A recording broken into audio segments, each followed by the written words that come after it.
Hello guys, welcome to XM official YouTube channel in Sri Lanka. අද අපි කතා කරමු CPI report එක ගැන. CPI Consumer Price Index එක නැත්නම් පාරිභෝගික මිල දර්ශකය කියන්නේ මොකක්ද? අපි macro economic analysis කතා කරද්දී macro factor එකක් විදිහට අපි කතා කරා CPI එක. તો Consumer Price Index CPI එක දැන් අපි fundamental studies කරද්දී CPI news එක release වෙද්දී කොහොමද currencies වලට බලපාන්නේ කියලා මේ වීඩියෝ එකෙන් අපි deeply කතා කරමු.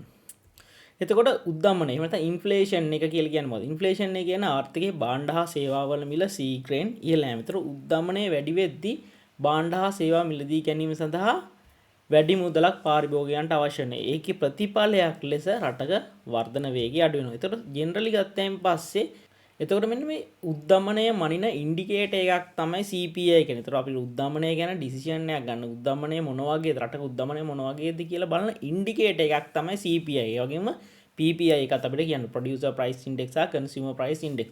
ඒතර මෙන්න CPI එකේ බාණ්ඩවල එහෙම නැත්නම් වෙළඳපොළ කූඩයක මිලෙහි වෙනස් වීම තමයි බලන්නේ. ඉතින් අපි මේක ගැන තවදුරටත් කතා කරමු. ඒ කියන්නේ consumer price index එක කියලා කියන්නේ එතකොට forex traders ලට ගොඩක් important indicator එකක්. එහෙම නැත්නම් ගොඩක් important economic news එකක්. මෙන්න මේ CPI එක ගොඩක් important indicator එකක් වෙනවා. මොකද CPI එක directly effect වෙනවා interest rate decisions වලට. ඒතකොට ඒ කිව්වේ central bank එක ගන්න decisions වලට මෙන්න මේ CPI එක affect වෙනවා. මොකද CPI figure එක අනුව interest rate එක වෙනස් කරනවා. හරි. අපි කතා කරනවා තවදුරටත් consumer price index එක කියන්නේ මොකද? ඒතකොට consumer price index එක කියලා කියන්නේ රටක average consumer කෙනෙක් පාරිභෝගිකයෙක් buy කරන good and services basket එකක් ගත්තොත් ඒ basket එකේ price change එක මොන විදියට වෙන්නේ? ඒ කියන්නේ පෙර මාසයේ සහ මේ මාසයේ price change එක මොන වගේ. එතකොට මෙන්න මේකට ඇතුළත් වෙනවා මෙන්න මේ වෙළඳපොළ කූඩයක් වුණාන් පස්සේ මේකට ඇතුළත් වෙනවා. එතකොට මේ කූඩයේ අපිට food, housing, transport, ඒ වගේම health care, ඒ වගේ cloth,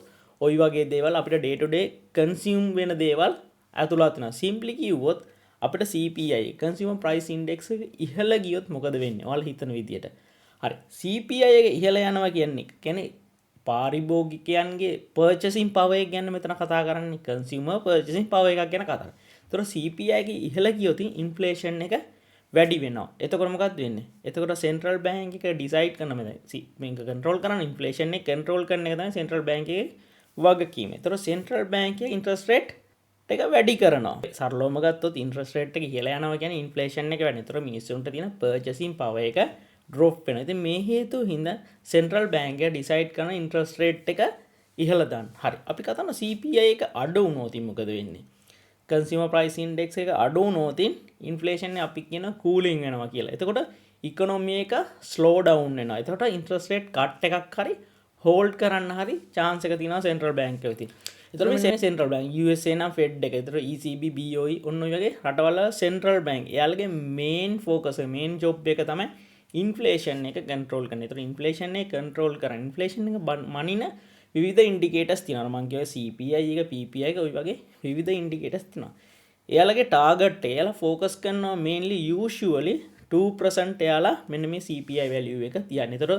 ඒතර central bank CPI value එක ඉහළ ගියොත් interest rate එක වැඩි කරනවා. CPI value පහළ ගියොත් interest rate එක cut එකකට හරි hold එකකට හරි යනවා. ඒතර මේ CPI release වෙන්නේ සාමාන්‍යයෙන් මොන කාලෙද? සාමාන්‍යයෙන් monthly release වෙනවා මෙන්න මේ CPI report. සාමාන්‍යයෙන් දෙවනි සතිය වගේ තමයි මෙන්න මේ CPI report release වෙන. අපි මේකේ real part එක ගැන කතා කරමු. කියන්නේ CPI report එකක් release වෙද්දී කොහොමද market එකට ඒක react වෙන්නේ කියලා. අපි මෙන්න මේ වගේ new economic news release වෙන බලාගන්න මොන වගේ websites ගොඩක් තියෙනවා. ඔයාලට XM website එකෙන් බලාගන්න බලන්න economic calendar එකට ගිහිල්ලා ඔයාලට මෙතන economic calendar එකට ගිහිල්ලා ඔයාලට මේ filters වලින් ඔයාලට change කර ගන්න පුළුවන්. ඔයාගේ ඉන්න රටේ වෙලාව එතකොට ඔයාලට අවශ්‍ය news සාමාන්‍ය medium high impact මේ impact එකේ news එක market එකට එහෙම නැත්නම් currency එකට මොන වගේ විදිහට බලපායිද කියලා තමයි මෙතන තියෙන්නේ. high low medium තියෙන්නේ.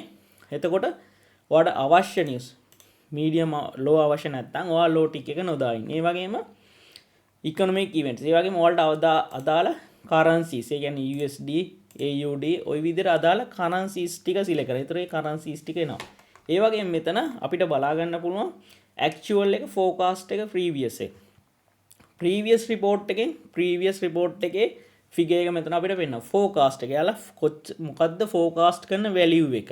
ඒ කියන්නේ අප්‍රේල් 3 වෙනිදා NFP report එකේ එයාලගේ ෆෝකාස්ට් එක තමයි මේ තියෙන්නේ. මේ ප්‍රීවියස් රිපෝට් එක. ඒතර ඇක්චුවල් එක 178k. එතකොට ඇක්චුවල් එක ග්‍රේටර් වෙලා මෙතන ෆෝකාස්ට් එකට වඩා. හරිද? ඒතර මේ ෆෝකාස්ට් එක කියන්නේ එයාලා ෆෝකාස්ට් කරන ගාන. ඒතර ඇක්චුවල් එක රිලීස් වෙන්නේ මෙන්න මේ වෙලාවට. හරි. අපි මම මේක වලට forex factory එකෙන් පොඩ්ඩක් පෙන්නලා දෙන්නම්. මොකද ඒක මට ලේසි වලට පෙන්නන්න. මට ඔයාලා කියලා දෙති forex factory එක මට කියලා දෙන එක ලේසි. මේකත් හොඳ වෙබ්සයිට් එකක් වලට economic data release වෙද්දි මේකෙන් බලන්න. මෙන්න මේ filter එකට ගියාම ඔයාලට අර වගේම මෙතන high low impact news දාන්නවා. මම මෙලා high impact news විතරයි දාගෙන මට මේක පෙන්වන්න අවශ්‍ය වෙන නිසා. හරි. මෙන්න මෙතන බලන්න මෙතන core CPI එක CPI එක CPI එක. හරි. core CPI එක සහ CPI එක ගැන අපි ඉස්සරහට කතා කරමු. මෙතන MM කියන්නේ month over month, YY කියන්නේ year over year.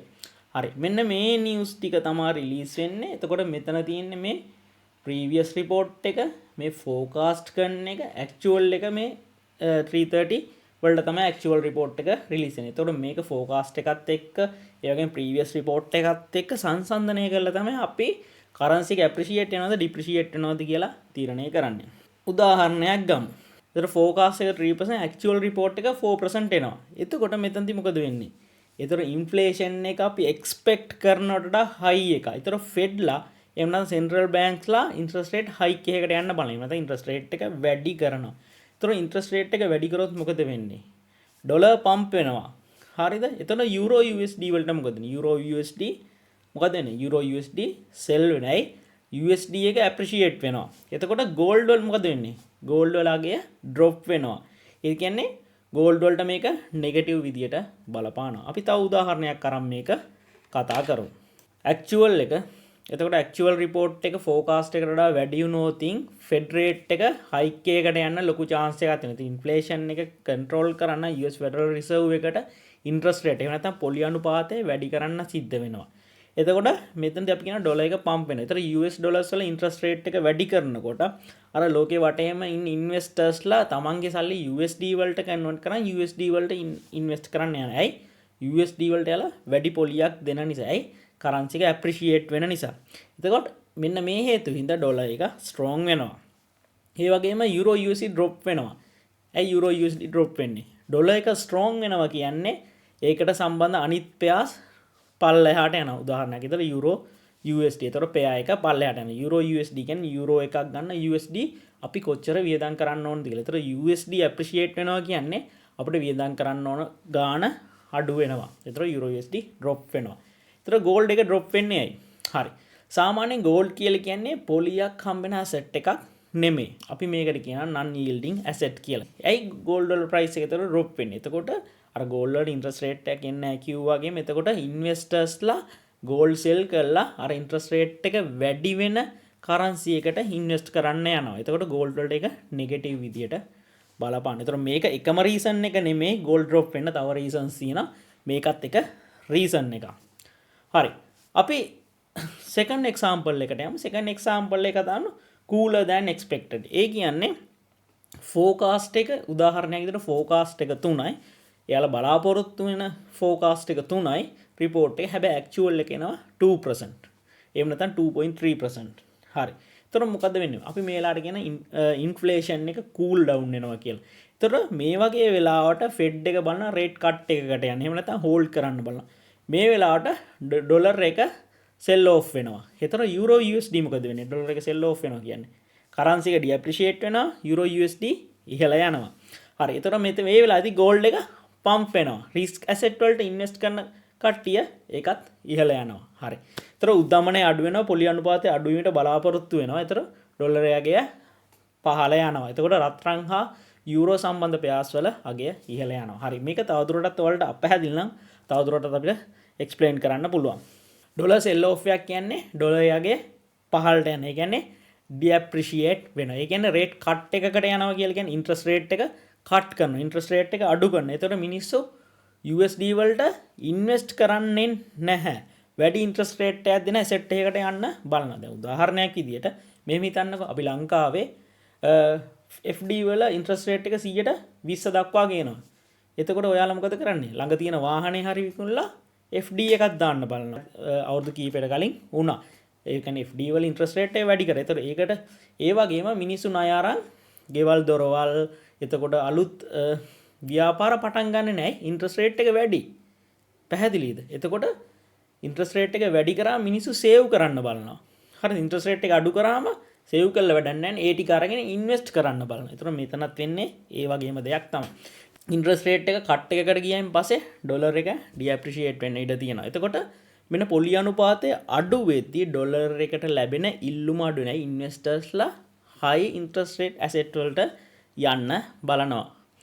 එතකොට යූරෝ USD සහ ගෝල්ඩ් අතර මොකද වෙන්නේ? ගෝල්ඩ් එක පම්ප් වෙනයි. එතකොට එයාලා බලන ගෝල්ඩ් වලට ඉන්වෙස්ට් කරනකොට ඇප්‍රීෂিয়েට් වෙනවා. එතකොට ඩොලර් එක වීක් වෙද්දී ඒකට සාපේක්ෂ යූරෝ ගෝල්ඩ් වල මිල ඉහළ යනයි. යූරෝ USD ගත්තාන් පස්සේ අර මම කලින් කිව්වා යූරෝ එකක් ගන්න USD කොච්චර ඕනද? එතකොට USD වලගේ වීක් වෙද්දී යූරෝ වලගේ ඉහළ යනයි. යූරෝ ගන්න වියදම් කරන්න ප්‍රමාණය වැඩි වෙනවා. විශේෂයෙන්ම මේ පොලි අනුපාතය අඩු වෙද්දී රත්රන් වල තියෙන ආකර්ෂණය වැඩි වෙනවා ඉන්වෙස්ටර්ස්ලගේ. ඒ වගේම රිස්ක් ඇසෙට් ගත්තාම පස්සේ ස්ටොක්ස් ක්‍රිප්ටෝ වගේ දේවල් ගත්තාන් පස්සේ පොලි අනුපාතය යටතේ ව්‍යාපාර වලට ණය ගැනීමට පහසු වෙන නිසා කොටස් වෙළඳපොළ වල ස්ටොක්ස් වල ආයෝජනයේ ඉහළ යන රිස්ක් ඇසෙට් වලින් ලාභ ලබන්න යාලා උත්සාහ කරනවා. ඇයි පොලි අනුපාතය අඩු කරයෙන් පස්සේ යාලා කරන්සිස් වලට ඉන්වෙස්ට් කළ වැඩක් නැහැ. එයාලා බන්නවා ස්ටොක්ස් ක්‍රිප්ටෝ ඔය වගේ දේවල් වලට ඉන්වෙස්ට් කරන්න. හරි මං හිතනවා ඔයාලට ඔන්න ඔය සිනාරියෝස් ටික පැහැදිලි වෙන්නේ නැති කියලා. හරි අපි තව සිනාරියෝ එකක් ගමු. ඇක්චුවල් එක ෆෝකාස්ට් එකට ඉක්වල්. උදාහරණයක් විදිහට ඇක්චුවල් රිපෝට් එක 3 ෆෝකාස්ට් එකක් 3.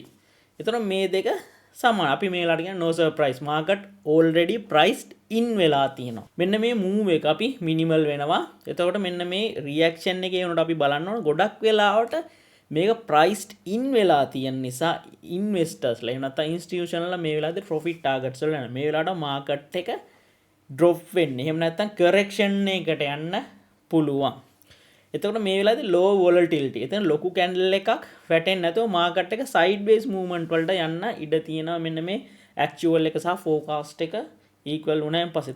එතන මේ කලින් කිව්වම මේක priced in වෙලා තියෙනවා. එතකොට කලින් මේ trade වලට enter වෙච්ච news release එක වුණාන් පස්සේ යාලා take profit ගන්න බලනවා. එතන news එකේ news release වුණාන් පස්සේ යාලගේ positions යාලා close කරනවා. මෙන්න මේ හේතුව නිසා market එක reversal එකකට හෝ pull back එකකට යන්න බලන නැත්නම් sideways movement එකකට යන්න බලනවා. එතකොට මෙන්න මේ actual එක සහ forecast එක සමාන වෙන අවස්ථාවලදී entry එකක් ගන්න යනවා. මොකද මේ market එක sideways හරි පොඩි pull back එකකට යන්න ඉඩ තියෙනවා. ඒතර New York market එක open වෙනකන් ඉන්න open උණයින් පස්සේ සමහරක් වෙලාවට market එක අලුතෙන් movement එකක් පටන් ගන්න පුළුවන්. මොකද institutionsලා නැවතත් market එකට enter වෙන නිසා. මං හිතනවා ඔයාලට CPI ගැන idea එකක් එන්න ඇති කියලා. මෙන්න මේ CPI එක මම කොටස් දෙකකට තමයි අරගෙන අපි ආපහු part 2 එකෙන් කතා කරමු. core CPI කියන්නේ මොකද්ද? CPI month over month, CPI year over year කියන්නේ මොකද්ද කියලා අපි part 2 වීඩියෝ එකෙන් කතා කරමු. එහෙනම් guys අපි ආපහු ඊළඟ වීඩියෝ එකෙන් හමු. Thank you guys. Thanks for watching us.